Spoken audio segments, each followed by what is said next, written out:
Hello and welcome to What's New in Aerospace here at the Smithsonian National Air and Space Museum, brought to you by Boeing. I'm Mike Hankins, I'm one of the curators here, and I am thrilled to be joined today by Colonel Walter Watson, who flew in this airplane behind us, the SR-71 Blackbird. Thank you so much for joining us today. Thank you, Mike. I'm glad to be here. All right, we want to talk to you about your experiences in your life, so let's kind of start at the beginning here. What got you into flying in the first place and made you want to join the Air Force? A long time ago, when I was about maybe 6 or 7, I saw a movie. It was called The Hunters, and it had Robert Mitchum and Robert Wagner in it. And they were flying F-86s during the Korean War. And when I saw that, I said, man, that's exactly what I want to do. And then someone said, hey, they actually get paid to do this. And that's signed me up. And that was the beginning of wanting to be in the Air Force. So you were originally an avionics maintenance officer, right? And eventually get into the Blackbird. So what is that selection process like? Is this an airplane that you sought after, or how did you get on board this program? Well, the long story short is I never planned to actually fly because of some things that happened to me or was happening to me during my early childhood. And so I decided I wanted to be an aeronautical engineer. So I went to Howard University, majored in mechanical engineering because they did not have aero engineering at Howard at the time. Because Howard was a land grant institution, I was in ROTC. Now, I was helped to be in ROTC because I had a draft lottery number of number 5. So I was going in whether I wanted to or not. So that process got me into the Air Force and got me going into avionics. Now, the SR-71, this is late 60s with very, very low profile. You know, you kind of heard about it, but you didn't know anything about that. The thing I wanted to fly was fighters. I wanted to get into the F-4, F-105 Wild Weasel. That's where I wanted to go. You wanted to do Wild Weasel. That's what I wanted to do. Right. That's what I wanted to do. All right. So that's a long path to getting to this thing. Everything happened in a different way. I flew F-4s. I started off flying C-130s. And that taught me right then and there that the C-130 was an interesting airplane to fly, but when you got shot at, you couldn't get out of the way and you couldn't shoot back. So I wanted to get out of the 130s as quickly as I could. And I ended up getting into the F-4, and I flew it for almost 5 years. The F-4 is about a 1.7 Mach airplane, maybe about 50,000 feet. That's a dash, not a cruise. And after flying that, I had an opportunity to fly the F-111. F-111 is a high-speed, low-altitude bomber. That airplane could do 800 knots at 200 feet above the ground at night in the weather, and I enjoyed that. And from that assignment, I got to the SR-71, so it was a long period of time to get there. It wasn't that I decided when I got in the Air Force, I'm going to fly the SR-71. It didn't happen that way. So what's the training process like to get on the Blackbird? I imagine that's pretty grueling. Well, it is grueling. I had an excellent instructor. His name is Kurt Osterheld, and he happens to be in the audience now. If you can imagine going in for a practice root canal 3 times a week, that's about what the SR training program is like. You spend almost a year in the simulator, and each one of those simulators might be about 3 to 4 hours long, but the debrief is nearly as long, about another 3 hours. So about a 7 to 8 hour ordeal, about 3 times a week, almost as long as the shuttle training is. The only difference is by the time we get to the SR, you've flown about 1,000 hours, and in my case, I had already been through 3 airplanes. At about the 8-month period of the simulator, you start flying. And that's when you really start to hear your instructor whisper in your ear. All of those things that you saw in the simulator start to happen to you around you. And I was really fortunate because everything that Kurt told me that could happen to me bad, happened to me bad. And the fact that he prepared me for it really made the difference. And a couple of times I think that really made the difference of being able to come back alive. Yeah. So tell us a little bit about the Blackbird itself. What is it that makes it so special? What did you like about it? What's it unique? What's unique about it? As you look at it, it's a big airplane. It's 107 feet from the nose to the tail. It's 55 feet from wingtip to wingtip. It's 18 and a half feet from top to bottom. In my life of flying, There's some similarities. The internal fuel of an F4 is about the weight of a T-38. The internal fuel of an F-111 is about the weight of an F4. The internal fuel for this airplane is about the weight of an F-111. So you could go right along that way and know, by the way, the weight of this airplane is about the internal fuel of a C-130. So they all relate. This airplane is unique. When I flew the 111, they said, this airplane will do Mach 2.6. I thought, man, that's great. It said F4 is 1.7 Mach. And when they told me this airplane is a Mach 3 airplane, I thought, yeah, okay. You know, because in the F4, once you put it in the full afterburner, you had maybe about 8 minutes and you're out of gas. This airplane cruised at 2,000 miles an hour. If you're not doing 2,000 miles an hour, it's like driving around in your car with 1 foot on the brake and 1 foot on the gas. I was blown away when Kurt told me, he said, okay, once you get to speed, you're going to go from point A to point B. And that was about 1,600 miles. And I thought, well, wait a minute, how are we going to do this? He said, you're going to cruise at 2,134 miles. It's not going to take you an hour, son. And I said, well, that's kind of how it was. That was the most unique thing about it, because you would take off in this airplane in California, and you would be in London in about maybe 3.5 hours. And when you think about, most people spend all day just getting from California to New York. It is the most unique airplane for its mission. And that's the thing that made you feel good about it, because it's designed for its mission. Extremely high, 16 miles up, over 85,000 feet, and moving at 2,000 miles an hour. It's faster than a bullet. I'm just curious what that feels like. You're up 80,000 feet, you're going 3 times the speed of sound. What's that experience like? Okay. Hollywood has done you a disservice. I'm shocked. When you see the Hollywood movies and they say, well, we just went through the speed of sound, and you see these colors and things are moving around and people are grunting and groaning. No, that's not what happens. You're at essentially 1G. You may see the Mach meter head over toward Mach 1, and because as you go transonic, it does a little ditter and then it proceeds over. So you don't have that big rush or a whole lot of physical feeling. The biggest thing that happens to you is you're in a spacesuit. And inside the spacesuit, everything that you do, you share it with yourself intimately. I'm trying to be delicate, but you tend not to go to the Sonic and buy the extra large Coke with the chili dog with the extra onions, because as those of us who wore on flight suits, and in particular a spacesuit, know very well, the air comes around your waist, up your sternum, and out under your nose. So if you had that chili dog and you reach 62,000 feet and you feel as if you're going to give live birth, when you do get relief, it will singe your nose hairs. So you're wearing a spacesuit, you're up this high. What is the pre-flight process like in getting ready to fly this airplane? That's got to be pretty taxing. The pre-flight, there are 2 types of pre-flight, if you will. Let's deal with the one for a real mission. Normally you know a few days in advance where you're going to go and what you're going to do. And you're doing your mission planning maybe the day before, because the day of you don't have time for that.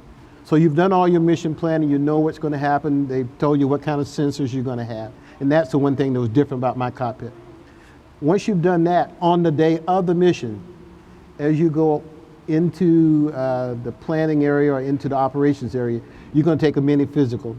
They're going to take your blood pressure, they're going to take your temperature, they're going to ask you what you had to eat, they're going to ask you intimate questions about when was the last time you, those things. And then once you've gone through that, you go into the mission briefing. And because you have that spacesuit on, you're not going to do like you would do with an F4 or 111, go around and knock the tires and check the fires. You're not going to do that. You have a pre-flight crew that would go out and do that. So on that day, as you go out to the airplane, you have all of your information with you, and you get into the airplane. And once you get in the airplane, that's a whole nother set of pre-checks, because we don't take off unless the jet can perform and pass every one of its pre-checks. Because at 80,000 feet and 2,000 miles an hour, that's not the time to have an uh-oh or boo-boo. You should know about this before you get out there. Part of that pre-check portion is when you bring the bailer bar down and lock it, and the faceplate down and go onto 100% oxygen, you're going to be in that situation for about 25 minutes to a half hour, which purges your body of nitrogen, which gets rid of having the bends and those kind of things. And once you've gone through that and gone through all your checks, the nav checks, the inlet checks, the engines checks, the hydraulics checks, that takes you about a half hour. Then out to the end of the runway you go. And you're not talking to anybody. Everybody in the world who needs to know knows. So you don't have to tell the tower you're going to go to 80,000 feet, because even if they said no, you're going anyway. So the picture that you're seeing now is my instructor, who's sitting in the second row, back when he had a lot darker hair and probably a 28-inch waist. Got him. That's the one thing about that spacesuit. If you have the spacesuit on in October and you tend to go to grandma's house in November for Thanksgiving and Auntie Josephine's house for Christmas dinner, and then you have a big New Year's celebration dinner, well, when you put that spacesuit on and attempt to stand up, it's going to grab every little place where that pumpkin pie went, every little place where that extra chicken and dressing went. It's going to tell you picked up some weight. So you're gonna know. So at that time, we were all pretty much, whatever weight we started the program is about where we stayed, because those suits were about $225,000 each. The helmets about $15,000 each, and each person had a primary suit and a backup suit. Everything was backed up. The airplane had a series of backup computers, but Kurt taught me, he said, all of the backup computers are very important, Walter, but if the MA1 computer doesn't work, doesn't matter what they're saying. And I said, well, Kurt, where do we keep the MA1 computer? He says, well, look inside your helmet when your head is in it. And I thought, okay, I get it now. So you're wearing the spacesuit, you're up this high. Now the exterior of your airplane is at least 600 degrees, something like that. Is the cockpit, is this a comfortable experience? It's pressurized, is it air conditioned? How does that feel? The cockpit is pressurized. Brian and I we tended to fly with the cockpit just a little cooler than maybe others. The suit itself, once it's fitted to you, is very comfortable. The airplane itself is not an uncomfortable airplane to fly in. I couldn't imagine having a bigger cockpit, but because you're so focused on what's happening around you, the physical things kind of drop away. You don't know that you're uncomfortable till you get back. And one of the first things there's a picture in here, it's a post-mission picture.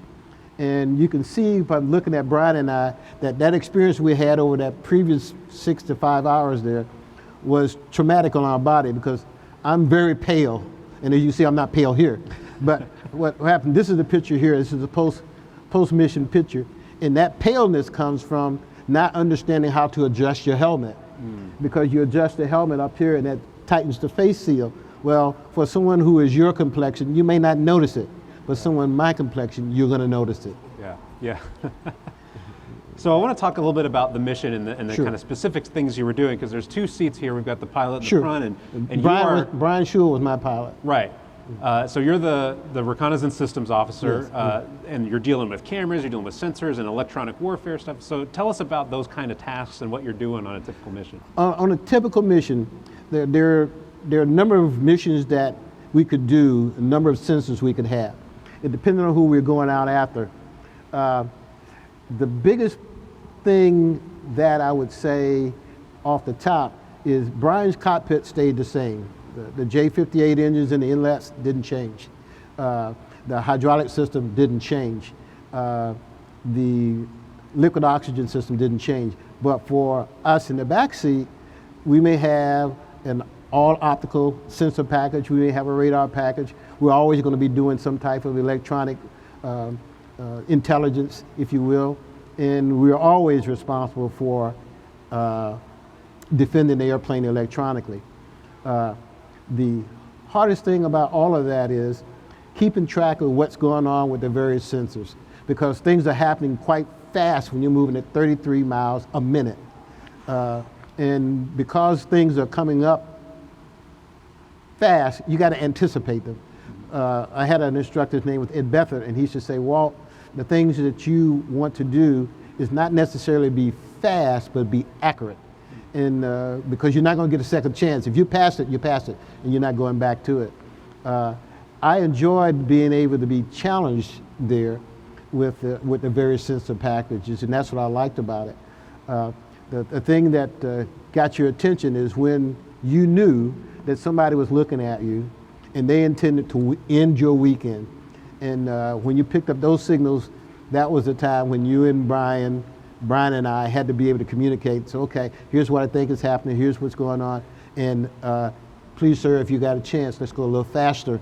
And because if we can go faster, we can defeat most threats. You asked me earlier about intercepts.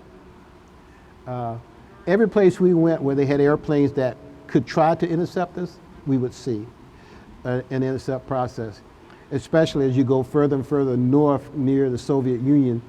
The Soviet guys, they like to play games, and they realize that as long as you're in an international area, they can't do anything to you. But what they're looking for is an opportunity for you to make a mistake or for the airplane to have a problem, and you skid toward them. So now they can be a big hero. They can shoot you out of the sky. But most often, the circumstance would be like this. You would see them coming because you could see their contrail, and you know what they're doing. They're going to try to do what they call a snap-up attack. They try to get exactly straight on with you and try to pitch up to catch you in this format. Well, in this process, you're doing, 2,000 coming toward them. They're doing maybe 1,400 coming toward you, so it's a 3,000-mile closure. Well, as they start up this ramp, at about 55 to 60,000 feet, you see their contrail stop. Well, that's good news. And the good news is, what's happened is, they've starved their engine, and the airplane is now pitched over. And he doesn't care about you anymore. He's more concentrated on trying to get his airplane flying, get his hydraulics back working, and you're going to go on past him. But if you had a problem, he would make sure that you didn't get to spend the weekend at home. Right, right. So the importance of this airplane then is in this intel capability. Can you tell us, to the extent that you can tell us, yes, what types of information are you getting? There's photographic reconnaissance, there's other types of reconnaissance, and what locations kind of I'll be generic because you don't have a Army base here that has a shooting range where I could tell you everything and then we'd take you down range and they do what they need to do. But Brian and I operated in just about every place on this globe, in the European area, in the Caribbean area, in the Southeast Asian area. We would go out to ascertain what our adversaries were doing. A lot of times we went out to find out simple things, okay? If they said all of their ships are in port, are they in fact in port? If you told us that you're only going to have X number of T-72 tanks in this place, are they there? Which gave the National Command Authority a chance to be able to negotiate from a position of knowledge and power. Ronald Reagan was particularly good at this. Brian and I flew the missions doing what was called El Dorado Canyon, right, which was the raid on Libya in 1986. And Muammar Gaddafi had been found to be responsible for a bombing in Berlin that killed a couple Army soldiers, and the United States retaliated by taking out some of their resources in Libya. We did post and pre-strike to ensure that the F-111s hit their targets. The guys in the 111s had been my students about 2 years before. Wow. I knew both of the guys. One of the guys who lost their life, a guy named Fernando Rivas, who was shot down over Libya. But that's the kind of information we went out after. But the SR has been known to do some humanitarian things. There was a guy named Joe McHugh and his crew who went out and found a sailor that was lost at sea. and no one else could find him, but they could go out and survey the sea. This airplane can survey 100,000 square miles in 1 hour. So you can do a whole lot of looking around, and I was really surprised at how this resource has gone away from our inventory. But I will also tell you, it costs about $1 million an hour to fly this airplane. And some people say, well, that's a lot of money. And I said, yeah, that's a lot of money, but just think about it this way. If you wanted to make a military statement without moving a whole squadron of F-35s or F-22s or several battalions of Marines and Army soldiers, you could fly this airplane by when the guy's giving a speech, and this airplane makes a distinct boom. Yeah. It interrupts his speech and it adjusts his behavior. That has happened before. Oh wow, that's incredible. So are there any particular missions? You mentioned El Dorado Canyon, and I know you flew in Southeast Asia as well. Are there any other kind of particular missions that stand out to you as uniquely memorable? Those two, El Dorado Canyon in Southeast Asia. I'll talk about Southeast Asia first. Brian and I had a mission in the Southeast Asian area. And when I was in the C-130, I was tasked to take a picture of a bomb that was about 16,000 pound bomb that went off on an island called Koh Tang. And that bomb was dropped to rescue the crew member for the USS Midwest. And that was one of the last things I did before I left Southeast Asia. Well, when Brian and I went to Southeast Asia, one of my navigational checkpoints was that island. And I could still see the hole where that bomb had dropped years earlier. That was really interesting because when I could talk about that, and Brian said, well, why do you know this place so well? And I said, well, not only that I've been over it before, it was not too far from where he had been shot down. So we knew that area well. Probably the most known mission that Brian and I flew was the one to El Dorado Canyon, because we flew consecutively 3 days, and that normally didn't happen for an SR crew. Normally an SR crew would fly one day, then your backup crew for the next day, and normally you're down the next day, and then maybe the 4th or 5th day you fly. But Brian and I flew every day.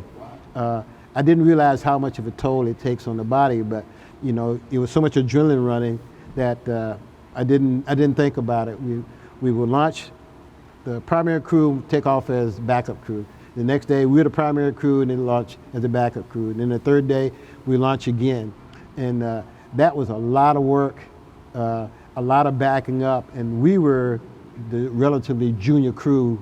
We were at Mildenhall at the time. But that was really one of the tougher missions because we knew, without a doubt, they were going to shoot at us. We knew that. That was, in fact, Mike, one of the things that happened was when we went to refuel in the Mediterranean, we were fueling off of KC-10. And every time we would hook up, the boom would kick us off. And so Brian said, what were you doing back there? And I said, I'm not doing anything. He said, well, I can't stay on. Every time I get on the boom, it kicks us off. And I said, I know what they're doing.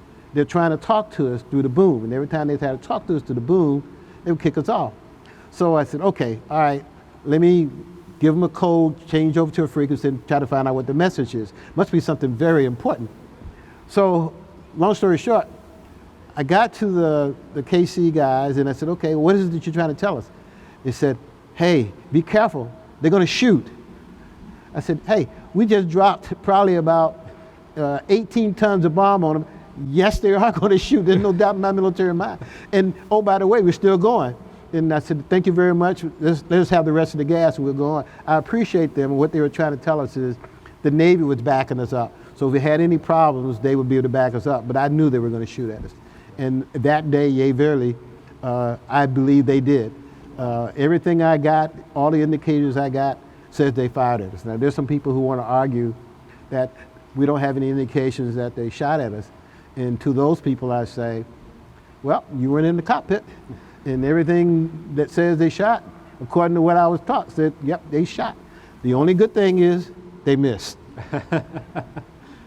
So you and Brian Schul have to work together very closely, obviously. Can you tell us a little bit about how that relationship between the two crew members develops over time and gets built?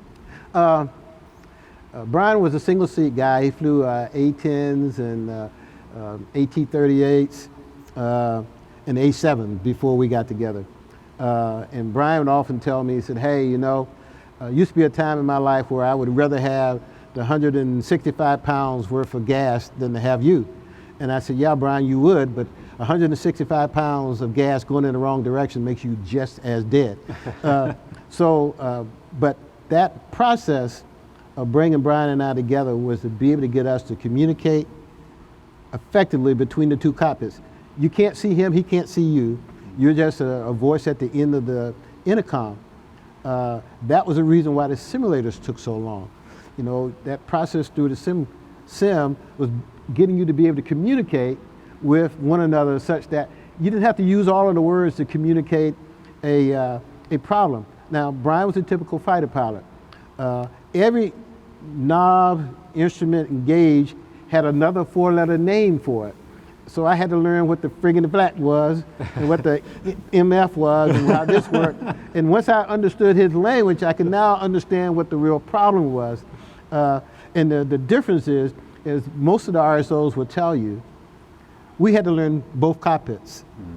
They didn't have to learn our cockpit. We had to know their cockpit far better than we knew our own cockpit because their cockpit got us home. It would be nice to bring back some stuff, but that front cockpit got us home. Yeah. So Brian and I spent a lot of time studying together. Everything we studied was classified, so we had to study in the squadron or at the sim building. And they had to learn our little idiosyncrasies of how we communicated. To enhance our crew coordination, we didn't just fly the SR-71, our companion training was the T-38. So we would go out and fly the T-38 so we would get used to how we negotiated getting in and out of airfields, and how we communicated an approach or how we communicated a departure. So we got real used to dealing with how we worked. The beauty of it was we were not new aviators, we'd been around, so we kind of knew the language.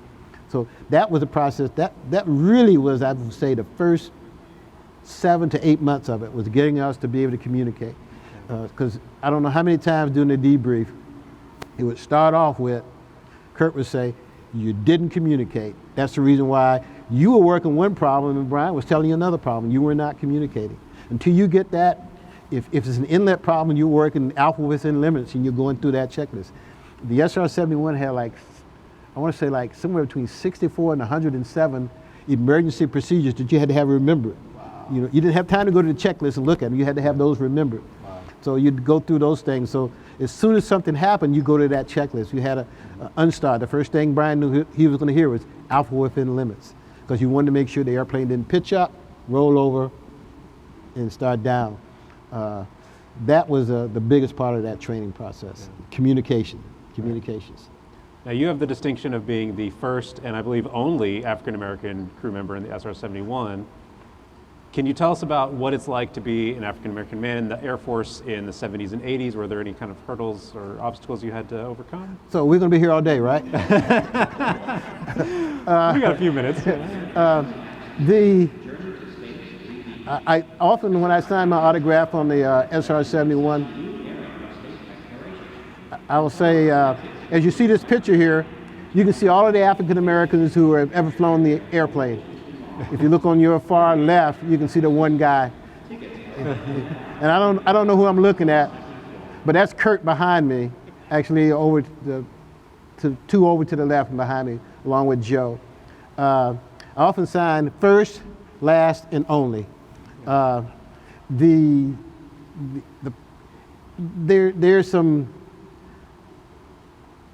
There is some hesitation in what I'm saying because I never thought it would be only.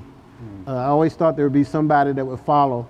In fact, after I had been in the program for a while, I ran across some 111 guys that I had as students, and they said, well, there was a guy, his name was Sam Johnson, who was supposed to go before you. But long story short, Sam was killed in an F-111 accident. So I ended up being the first guy there.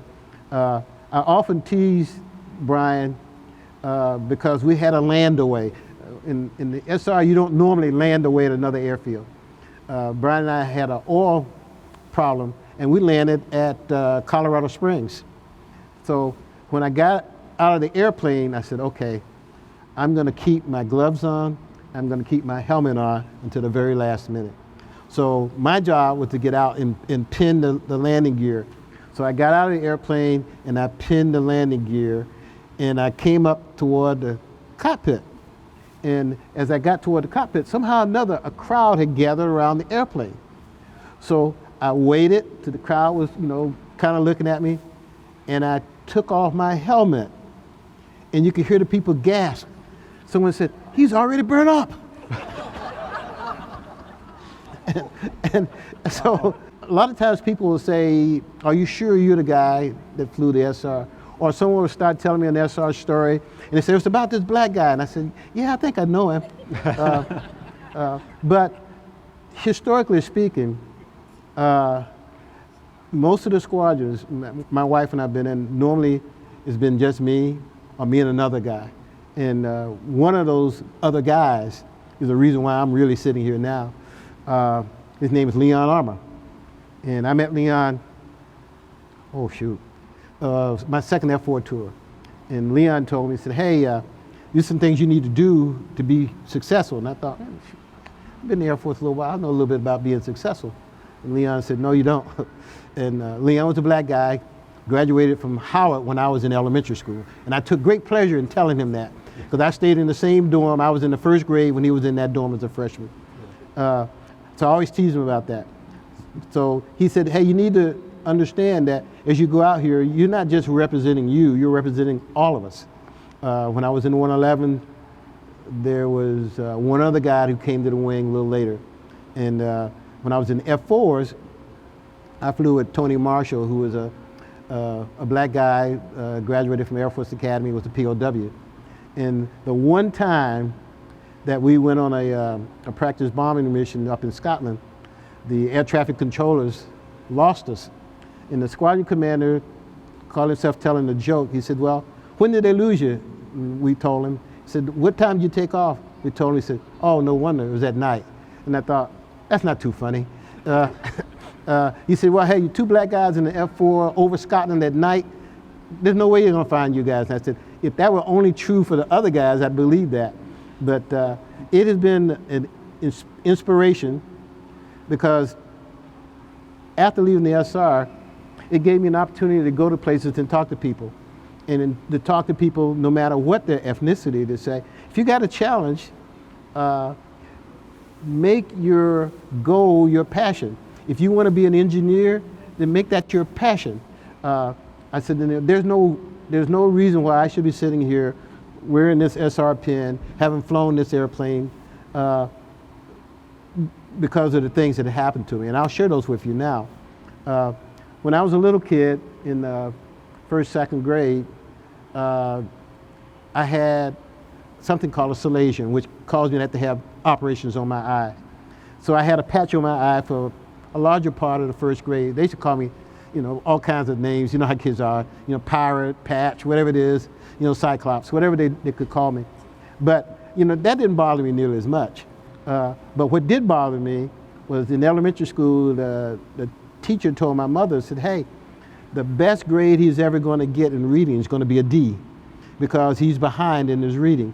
And as they looked at it, nowadays they have a big word for it, and I don't know if that applies to me, but the word is dyslexia. They said, "That's the reason why you're having such problems." Well, my mother was an aspiring elementary school teacher, and she said, "Hey, what are you interested in?" I was interested in airplanes and monsters and space. So all the books she could get me, she encouraged me to do that. My father was a electronic technician. He says, "If you're interested in science, I'll encourage you in science." So I did science projects. I'm not saying I overcame those things, but I was able to get into Howard University. I was able to earn a degree in engineering. One of my classmates is sitting in the back. His name is Mike Long. We struggled through engineering. Mike was much smarter than me. He didn't struggle as much, but I struggled for that. And on top of all of that, so you got a guy who had operation on his eyes, had some type of reading problem. Well, the one thing that I know for sure, and my wife Joyce will tell you this, is I am definitely colorblind. When you look in the little book to do the colorblindness test, I see the 6, and after that, just dots. I have no idea. Folks said, one of the guys asked me, said, how did you cure yourself of colorblindness? I said, well, I don't know. If you can cure yourself of being left-handed, maybe you can do that. You don't cure yourself, you overcome it. They gave me a different type of test. My flight surgeon taught me how to prepare for the test, and I passed the test. And the rest is history. Yeah. We are about out of time, so we need to go. Thank you so much, Colonel Watson, for being here. Please give him a round of applause. Thank you. Thank you, and thank you to all of you for joining us today. Thank you for Boeing for helping provide for this program, and we will see y'all next time. Thank you.